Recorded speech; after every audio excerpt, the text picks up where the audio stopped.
What's cracking? I'm Nick Danger, and you are now tuned into the art of MV. Welcome to the channel, and thanks for watching the video. Like, share, and subscribe, and leave it in the comment section for me. Appreciate it.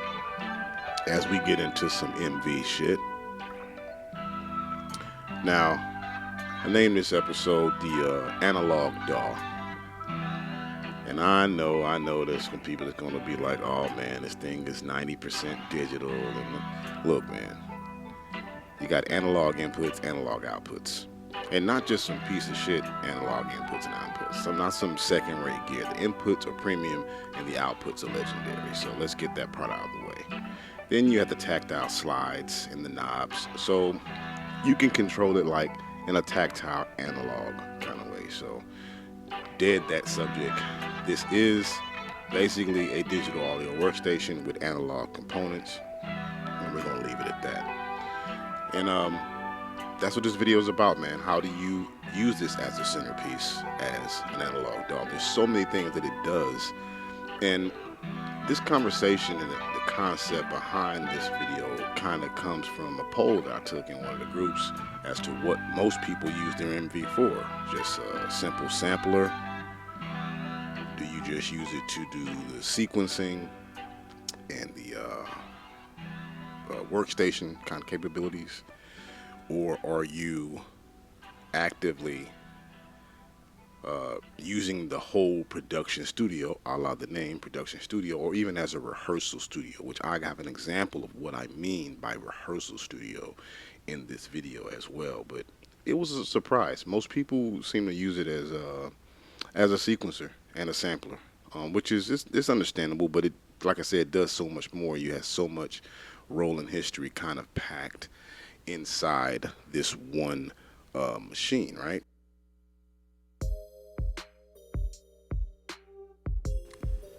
You got so much history packed in this one machine that it's kind of weird to not use it as multiple things. Like my last video, a little short video about how I used it, just play my bass lines and rehearse.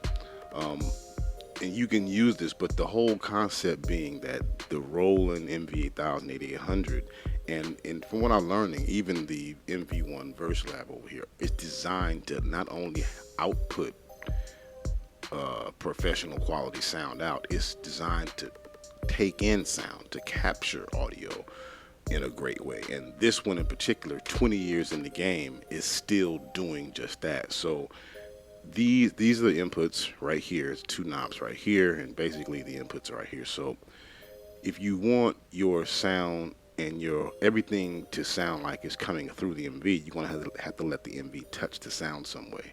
And the way I have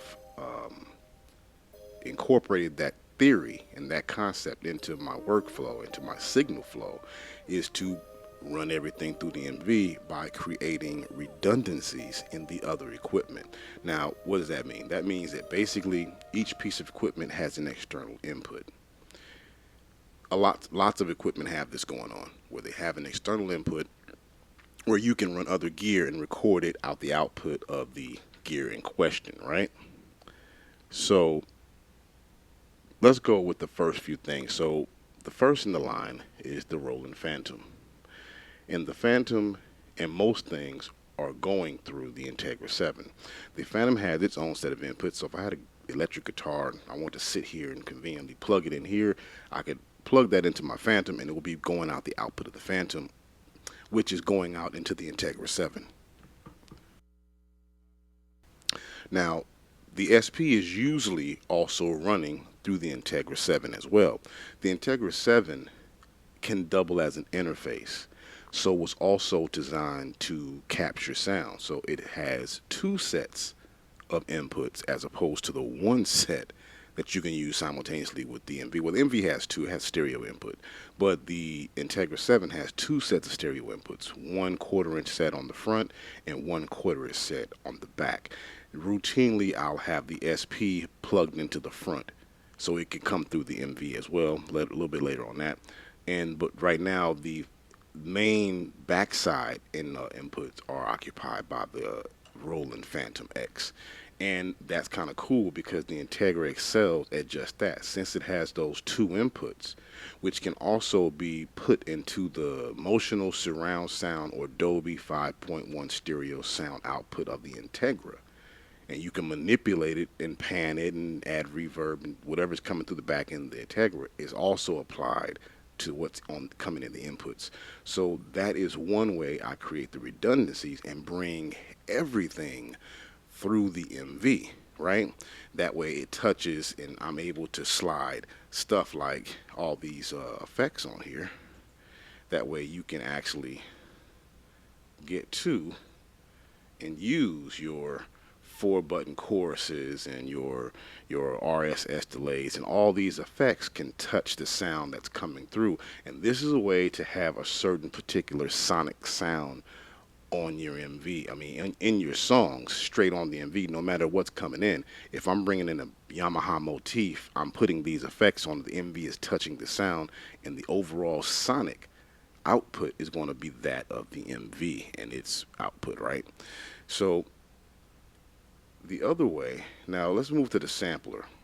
Because one thing, okay, before I move to the sampler though, one more side note on the MV1 Verse Lab.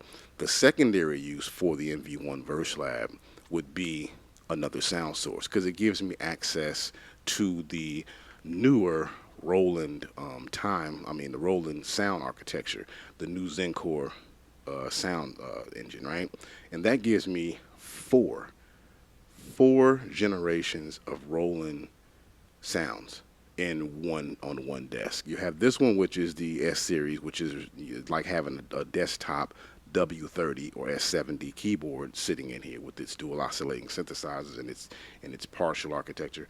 Then you have the Roland Phantom, which is representative of the XV, the pinnacle of the XV Roland sound engine, along with the Integra 7, which houses the 5080 as well as all of the SRX boards that came available to both the 5080 and the Phantom down here, right? Then in addition to that, the supernatural sound engine on board the Integra 7 is just, well, basically I like to call it Zencore Beta. A little bit more on that later, but it does everything that Zencore does, only it sounds differently, and it has a much bigger footprint, obviously, right? Then there's the SP. So the SP is kind of a special part of the studio, as it kind of occupies a two-way thing. Like I said, I usually have it plugged into the Integra right now, but it's plugged into the MV1 Verse Lab, where I'm having it synced up via MIDI, playing patterns that I've sampled in the sampled in the SP555, and I add into the external input while I'm making beats inside the MV1. More on that later. With the MV8000, it can be used in the same way, but I kind of use it in a different way with the MV. So let me show you. So we got this little thing going here. I got a drum break going here, right? Let's get this.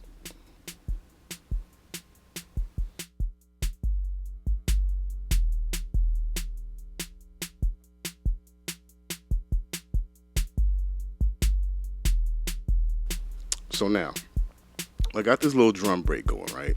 But say I just got a little beat block, can't get this. So I go down in my SP, and I got a whole banks of nothing but pre-made chops, right? Just for this kind of thing. So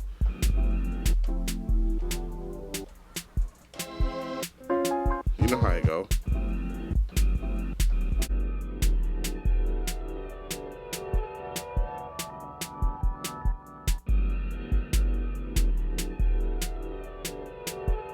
And you guys know how it goes with the SP. I route the output of the MV into the inputs of the SP to continue the composition, and I come It's up with almost this.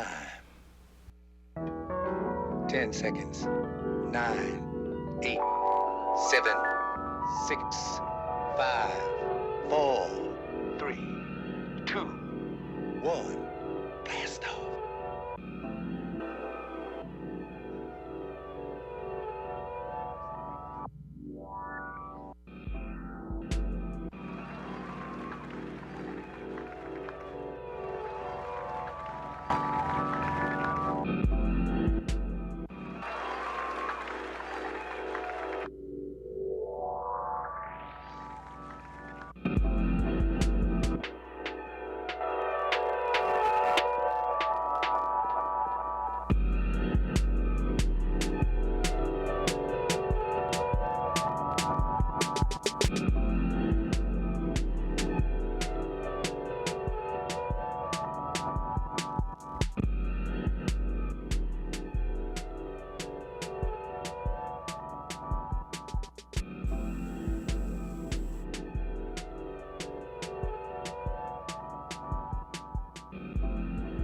and within minutes you got a pattern, right?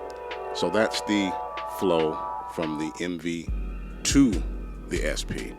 So that's one way that we use the MV8000 with the SP555. Create some loops here, run it through the SP, and then just start playing with samples until you come up with something. Now, mind you, now I can take those same samples on these pads and just drop them onto pads here and continue with the song, right? So the next part is the other way the SP kind of benefits the MV. I mentioned before that I use the SP just like I use the Intergra and Phantom for the patches and the synth and the orchestral sounds. That is exactly how I use the SP in terms of samples. These are just samples that inspire me, that I chopped up, pre-made. It's just a bunch of banks that are waiting just to be flown into tempos that are already set. So let's see.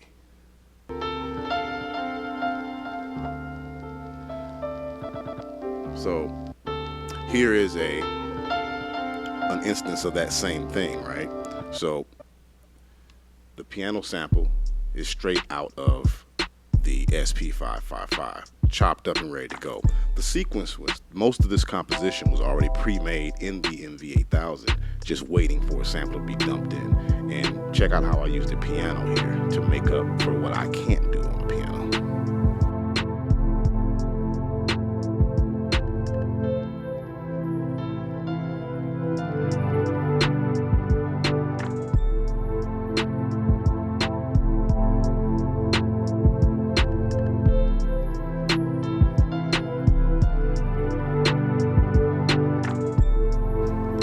Just drop it right in. Drop it right in with the ghost note.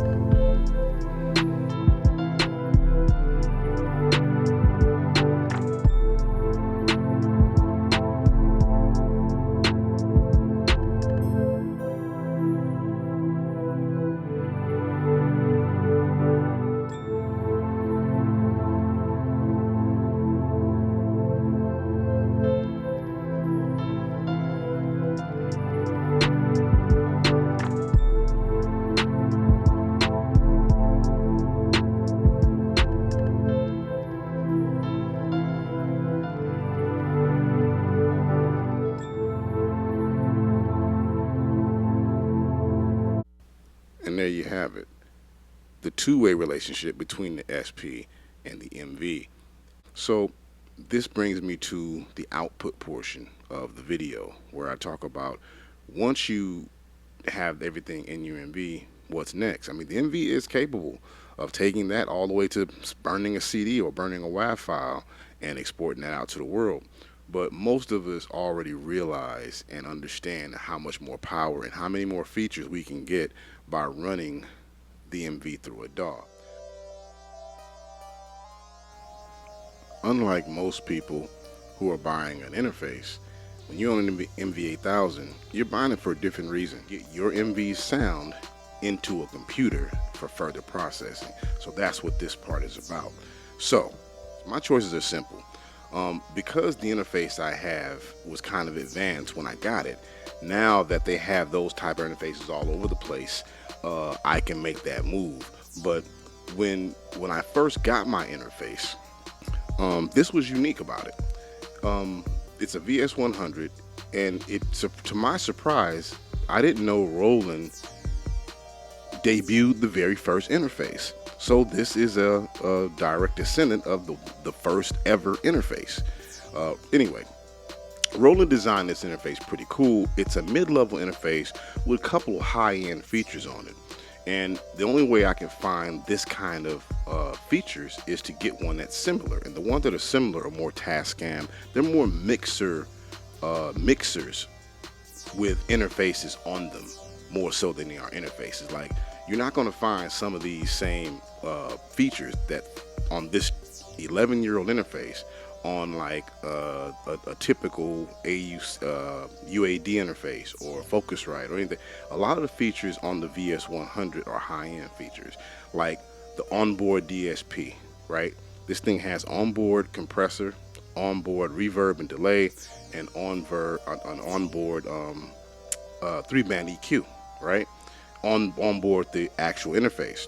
The interface actually has a digital mixer on board, an 8-track, 8-in, 6-out digital mixer, where you can actually record without the computer on, and you can record it straight to a 2-channel stereo wave recorder, right? You can capture all the audio 24-bit, 92 kilohertz right on board the interface itself without the computer even being on. You can lift that waveform and lay it right into your DAW and use it like that. Just that simple. So that kind of spoiled me a little bit, but that just gives you an example of why it's so important to know exactly how you want to operate outside the MV when you pick your interface. For me, I'm going to need a wave recorder. Now I see the Tascam and the Zoom, they got a Zoom mixer as well. Both of those have like 10 track wave recorders. That's the only thing I could probably substitute for the VS100 VS streaming technology that I'm used to right now, right?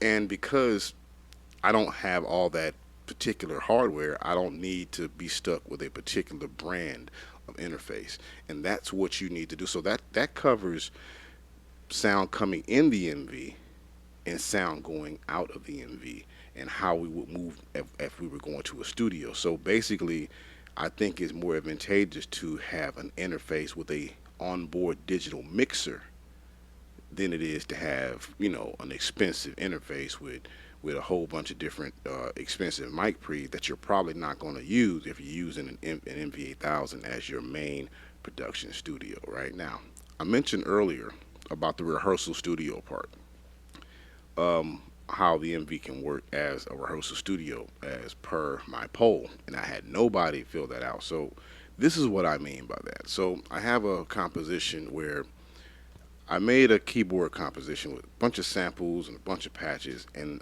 I really want to play. I got this idea for instruments at the end of the song, but I'm not proficient enough in the guitar or bass or drums to get and flesh out the actual idea I want.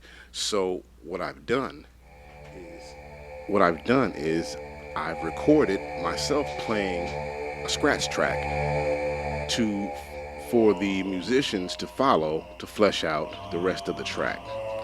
And this is what I mean by using the MV8000, 8800, or for that matter, the MV1 Verse Lab as a rehearsal studio. You rehearse the part for somebody else to play it. Check it out. Don't ever let them see you coming. You gotta keep yourself small. Innocuous. A little guy. Look at me. Underestimated from day one. Look at me. Underestimated from day one. Innocuous. Look at me. I'm surprised. I'm the hand of Moses. They don't see me. They don't see me. Underestimated from day one. I'm surprised. Look at me. I'm the hand of Moses. Innocuous. Innocuous. I'm surprised. They don't see me. Look at me. Underestimated from day one. Don't ever let them see you coming. Look at me. Underestimated from day one.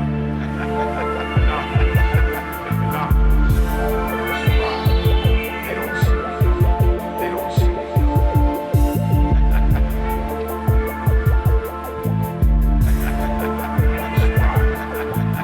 I'm the hand of Moses. Innocuous. They don't see me. Underestimated from day one. Look at me. Underestimated from day one. Now, that's just me programming some drums in the MV and playing along with a live bass inside the input. Now, I'll break this down to a WAV file, and I'll send it to my friend that plays bass and guitar, and his son, who plays drummer, who's a drummer, to flesh out the end of the track for me with the idea that I've rehearsed into the MV. And this is what I mean by the MV being so useful outside of simply sampling or simply making beats. You literally can use the MV as a production studio.